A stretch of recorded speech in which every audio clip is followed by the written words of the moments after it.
Well, thank you to the University of Nebraska for hosting such a special event. I mean, they've done volleyball right. The fans were amazing tonight. They treated us well, and they respect the game of volleyball, and it's nice to be a part of that kind of atmosphere. There's so many people I want to thank, from our administration to my coaching staff. You know, they're the ones that are responsible for this. I'm just kind of the one that has the title, and there's a lot of work that goes into this, and the people behind the scenes sometimes don't get recognized. But from event management down to our trainers and strength coaches and academic with Dr. Rand Ryan, these girls are tremendous, and it's just so fun to see their personalities when the game is on the line. You know, you could tell yesterday when the game was over. Yesterday was a very tough match for us, but today on the bus they were super quiet and just ready to get this thing going. And I thought we put a lot of pressure on Nebraska, both on the offensive side. We were very efficient and low errors, and our blocking was very good, and we just had a great mentality. We didn't let the crowd get to us.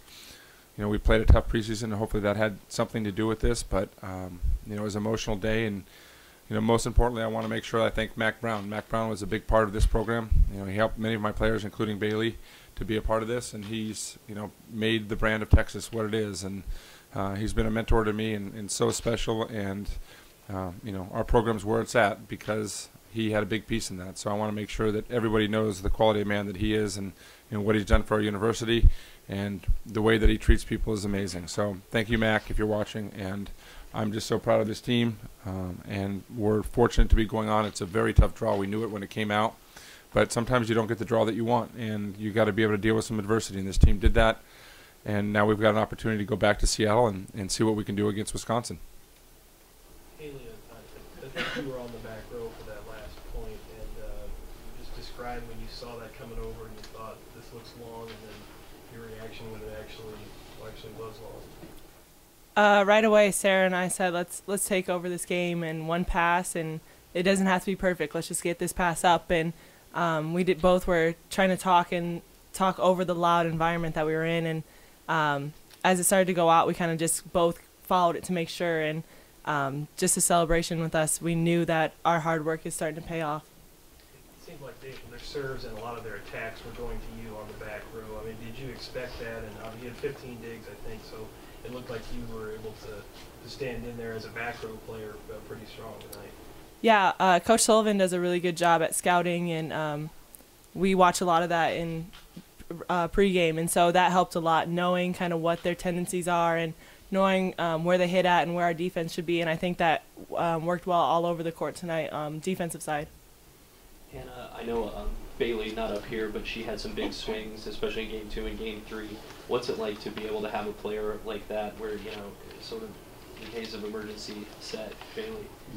Right. Well, the fun thing about a player like Bailey is being able to build trust over the 3 years that we've been together, and just knowing that both with her athletic ability and her character and the way she fights, that you can absolutely trust her no matter what the circumstances are. She can go up and get a ball and no one can touch it a lot of the time, and that is helpful, but a lot of it has to do with her mentality, and she wants the ball, and she knows that she can put it away, and that's part of the way she leads this team. So it's great to have hitters like that. All you guys, I think the blocks were pretty important tonight. You had a pretty big margin of victory in that one. Just talk about you guys' play on the net. We talked about it a lot. Our communication is key when it comes to blocking. It's important for the middles to talk to our wing blockers, but it's more important to stay low and over and just not reach and do too many crazy things. I thought we did a good job with that. I thought our block was communicating really well the whole entire match. You weren't doing anything crazy, and I think that's what set up a good defense behind us. Was the crowd noise, was it communicating a problem, or were you just going on signals or just instinct, or how did that all work? We have signals amongst our team, but just communicating before the crowd got super loud and everything. But when it did get loud, we'd look each other in the eye and really try to communicate that way. Yeah, when it got loud, we were just really screaming or looking at each other. Haley, does it have special meaning for this team to be able to come in here to Nebraska and win this match here to go back to the Final Four? Yeah, especially with this being a rival from the past, and it was a great environment for us to be placed in, and to know that no matter what type of environment we're in, whether we're at Nebraska with all their fans and all of them screaming against us, we know that we can play really well together and just trust ourselves, and we don't have to worry about the crowd. And just kind of zone them out, and that's what we did a really good job at, was zoning the crowd out and just focusing on us and playing together. This is probably the most hostile, or close to the most hostile environment you guys have played in. What did it mean to just come in and sweep the team? To win all, just You're asking me? Any of you, whoever. I think it was huge for our team, and it helped us build even more confidence. I think the mentality behind preparing for a match is huge, and it reflects so much on your performance as a team, and being able to tune out the crowd and think about the actual things we needed to do as a team strategically to beat this team was huge for us, and it showed us that even under pressure, when it's loud, we can still produce and do what we need to do. Last questions for the girls? Okay, thanks guys. Thank you. Thank you.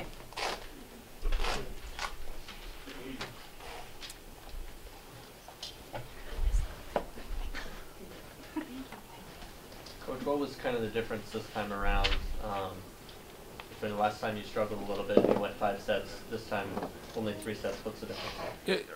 It was preseason, and I'm probably one of the crazier coaches in terms of trying a lot of different lineups to try to see and learn about my team through some numbers that we have in our gym. And at that time we were in a 6-2, and it was a little chaotic, and we learned some things through those first couple of matches. We played a lot of different matches through the preseason. We didn't settle on a lineup till late, and I think we were just really steady.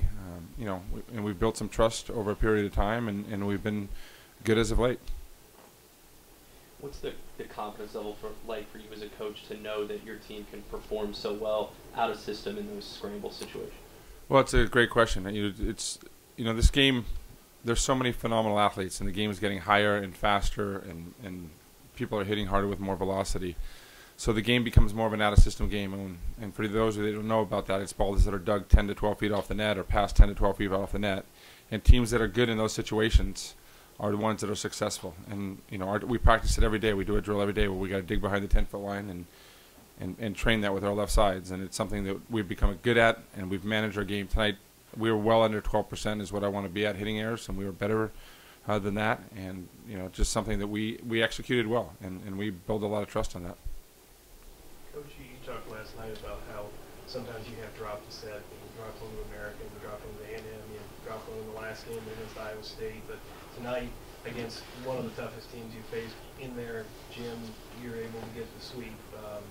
Was it just a constant focus tonight, or any ideas on how that happened? I've got a bunch of winners on my team, and they've had a lot of pressure on them throughout the year, and there's been everyone comes after them. I mean, when you have Texas on your back and national championship, it's not easy, and we've got to be able to get them at the highest level emotionally, and my job is to manage them as best as I can. It's hard to do sometimes, just because they're 18 to 22 and got a lot on their plate. But tonight, and as soon as I do it yesterday, they were just focused, and they were ready to go, and they watched this crowd, and they were excited to play in it. We've been in some big games, and there's so much to be said about experience, playing in those environments, and playing in big situations. And I felt like if we could get this game in Game 3, get close, that we could maybe win, and they'd make some uncharacteristic errors, which they did. They didn't give us an ace, I think, the entire match until that late one, and then they had a miscommunication where it hit her, and then they made a service error. And that's what happens sometimes. When you got a team that's really puts pressure on you, you can sometimes take advantage of not having been in those situations as much. Webster goes out and had no hitting errors tonight, hits 500. What does it mean to have a player like that do that in this situation? How big was this night for her? Yeah, our offense is not very exciting. It's not very fast, and it's not very dynamic, but it's, we tried to go faster in the spring. We've tried to, because as she's developed, she's gotten better, and her numbers just don't match that. So we know that what she can do with the high ball. So I don't need to fall into what the trend is of going fast if I know what my numbers are telling me. So, next week we'll go a lot faster, but the way that she hits that and is able to move the ball around and manage her game with those balls, she's much more efficient, and she's really good. You touched on the atmosphere. First off, did that surprise you when you came in here? No, we've had some players that have been in it before. When we were in the Big 12, we played in front of Hawaii in front of 11,000 or 10,000 when we went there. We've been gaining sellout crowds. Our team, I don't think there's anything that's going to phase our team right now, because we've been through it. I mean, I was thinking last night, this is our 8th straight Elite Eight, and we've been to 5 out of 6 Final Fours. I mean, that's a pretty amazing run, and I don't know if I can ever keep that up again, but it's when you have that, you have a lot of experience. And when you're in these situations with so much pressure on it, you've got to have that to rely on. And does that give you a lot of confidence going into the Final Four that this maybe was the toughest straw you could have had and you got through it? Yeah, I felt it was the toughest. I mean, I by far. I mean, the one name I did not want to see when that bracket came up was going to Nebraska, just because I know how hard it is to win here. I've gotten my tail kicked a lot of times here, and I know how knowledgeable the fans are. So there was a lot of pressure to perform here, and to do what we did tonight even shocked me a little bit. Coach, I talked about Haley's back row play tonight. I mean, I think she gets a lot of attention because she's a great hitter, but she's obviously able to stay and play every position on the floor because she was able to stay in there and do 15 digs tonight. I mean, how important was that when it seemed like seemingly every shot was going her way?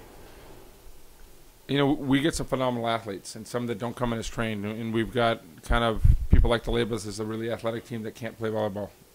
But you know, Haley's put in the work, and early on her numbers weren't as good because she was having so much new responsibility with passing and hitting out of the back court, or digging and playing out of the back court, and she's gotten more and more confident. And you know, when the game is on, Haley's been through a lot in her life. She's super mature.